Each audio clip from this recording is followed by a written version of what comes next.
আসসালামু আলাইকুম রহমতুল্লাহি ওয়াবারাকাতুহ। সম্মানিত দিনী ভাই ও বোনেরা, আজকের এই ভিডিওতে সূরাতুত তিন শব্দে শব্দে ভেঙ্গে ভেঙ্গে সহি শুদ্ধ করে আপনাদেরকে শেখানোর চেষ্টা করব ইনশাআল্লাহ। তো প্রিয় দর্শক, সূরাতুত তিন ছোট একটি সূরা, মাত্র 8টি আয়াত। তো এই সূরাটি ছোট হওয়ার কারণে আমরা অনেকেই নামাজের ভিতরে পড়ে থাকি, আর নামাজে যদি অশুদ্ধ তেলাওয়াত করি তাহলে নামাজ হবে না, নামাজ ভেঙে যাবে। কারণ নামাজ ভঙ্গের কারণ 19টি, এর ভিতরে 1 নম্বর শর্ত হচ্ছে নামাজে শুদ্ধ করে পড়তে হবে, নামাজে অশুদ্ধ করে পড়া যাবে না। তো আমাদের লক্ষ্য রাখতে হবে, নামাজে সূরা, কেরাত, দোয়া ইত্যাদি যেটাই পড়ি না কেন আমাদের সহি শুদ্ধ করে পড়তে হবে, নামাজে অশুদ্ধ করে পড়া যাবে না। তো আজকের এই ভিডিও থেকে নামাজের জন্য ছোট সূরাটি সূরাতুত তিন আমার সঙ্গে মস্ক করে সহি শুদ্ধ করে শিখে নিতে পারেন। তো চলুন আজকের ভিডিও শুরু করা যাক। আউযু বিল্লাহি মিনাশ শাইতানির রাজীম।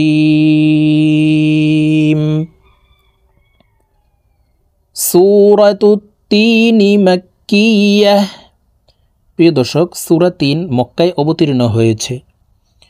বিসমিল্লাহির রহমানির রহিম।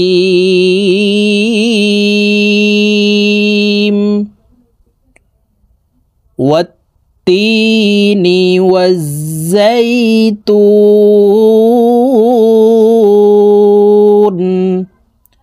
প্রিয় দর্শক, আমি শব্দে শব্দে ভেঙ্গে ভেঙ্গে অক্ষরে অক্ষরে বলে দিচ্ছি, আপনারা আমার সঙ্গে বলার জন্য চেষ্টা করুন। আপনারা আমার সঙ্গে কয়েকবার বললেই সূরাতুত তিন মুখস্থ হয়ে যাবে এবং সহি শুদ্ধ হয়ে যাবে। ওয়াত-তিনি ওয়াত-তিনি ওয়াজ-জাইতুন والزيتون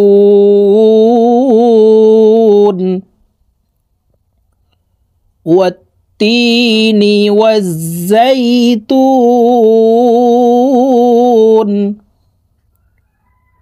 وطور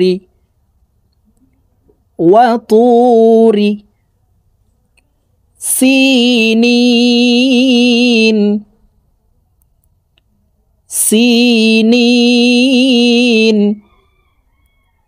وطور سينين وهذا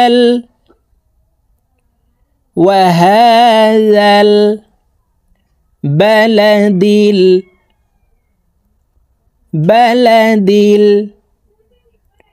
وهذا البلد আমিন।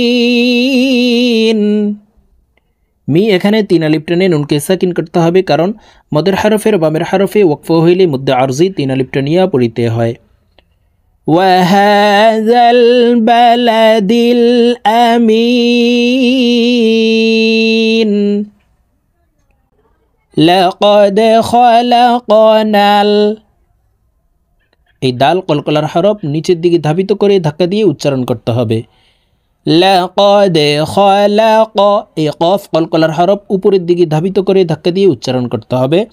প্রিয় দর্শক, কলকলার হরফ 5টি, কফ, ত, বা, জিম, দাল। এই 5 হরফে জজম হইলে কলকলাহ করিয়া অর্থাৎ ধাক্কা দিয়া পড়িতে হয়। এই 5টি হরফের ভিতরে প্রথম 2টি কফ, ত, এই 2টি হরফকে উপরের দিকে ধাবিত করে ধাক্কা দিয়ে উচ্চারণ করতে হবে। বাকি 3টি বা, জিম, দাল, এই 3টি হরফকে নিচের দিকে কলকলাহ করে অর্থাৎ ধাক্কা মেরে উচ্চারণ করতে হবে। তো দেখুন, লাকাদ খালাকনাল ইনসানা। এখানে ইকফাহ গুন্না, নুন সাকিনের পরে ইকফার হরফ সিন আসছে, এই কারণে এই নুন সাকিনকে নাকের ভিতরে লুকাইয়া গুন্নার সহিত পড়ব। ইনসানা লাকাদ খালাকনাল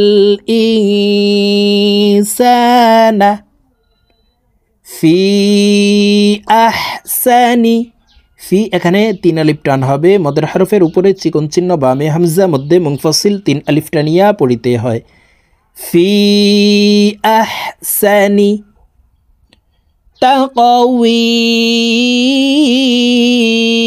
তাকওয়িম।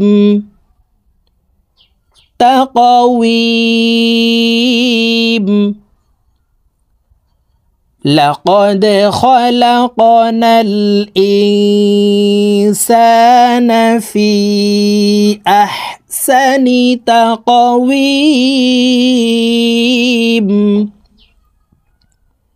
ثم رددناه সুম এখানে ওয়াজিব গুন্নাহ মিমের উপরে তাসদিদ আছে। হরকতের বামে নুনে মিমে তাসদিদ হইলে সর্ব অবস্থায় নাকের বাসি থেকে গুন্নাহ করিয়া পড়িতে হয়।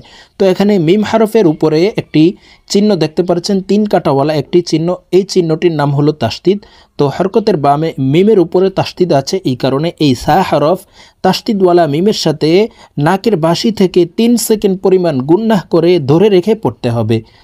ثم رددناه أسفل أسفل سافلين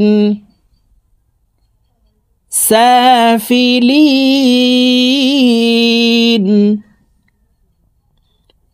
ثم رددناه أسفل سافلين إلا الذين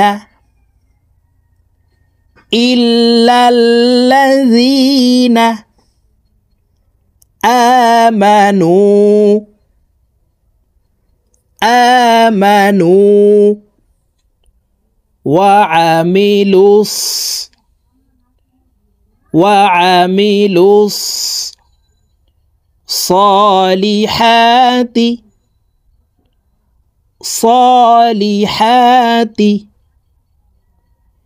إلا الذين آمنوا وعملوا الصالحات فلهم أجر জিম কলকলার হরফ নিচের দিকে ধাবিত করে ধাক্কা দিয়ে উচ্চারণ করতে হবে। فلهم أجر غير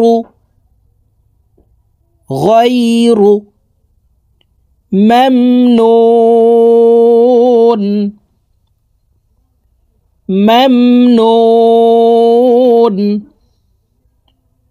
غير ممنون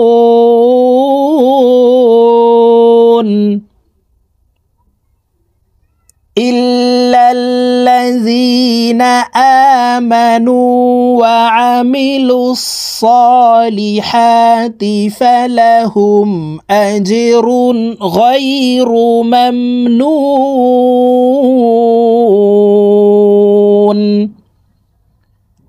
فما يكذبك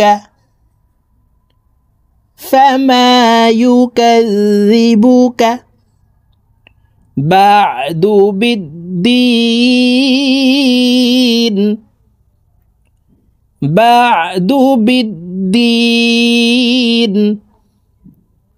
فما يكذبك بعد بالدين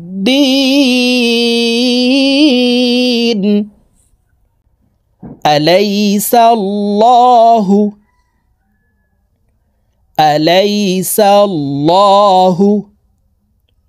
بأحكم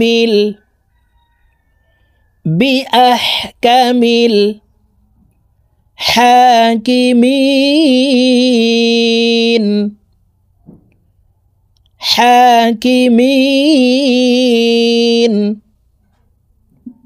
أليس الله بأحكم الحاكمين। প্রিয় দর্শক, আমি এখন সূরাতুত তিন আপনাদেরকে একটানে রিডিং বলে দিচ্ছি, আপনারা আমার সঙ্গে বলে শিখে নিন। বিসমিল্লাহির রহমানির রহিম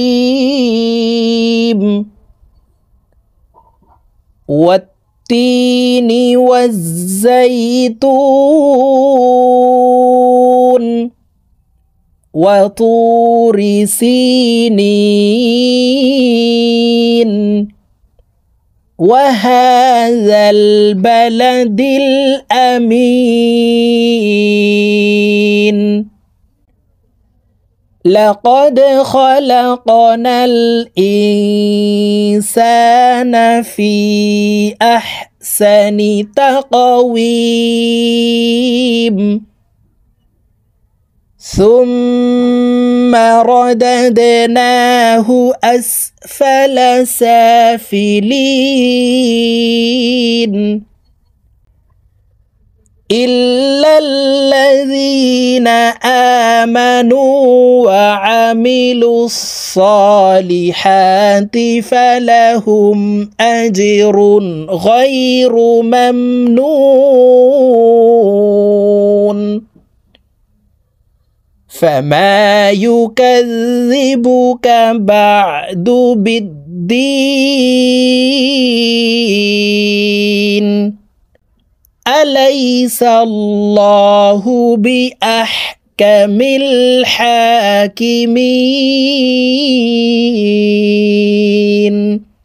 صدق الله العظيم.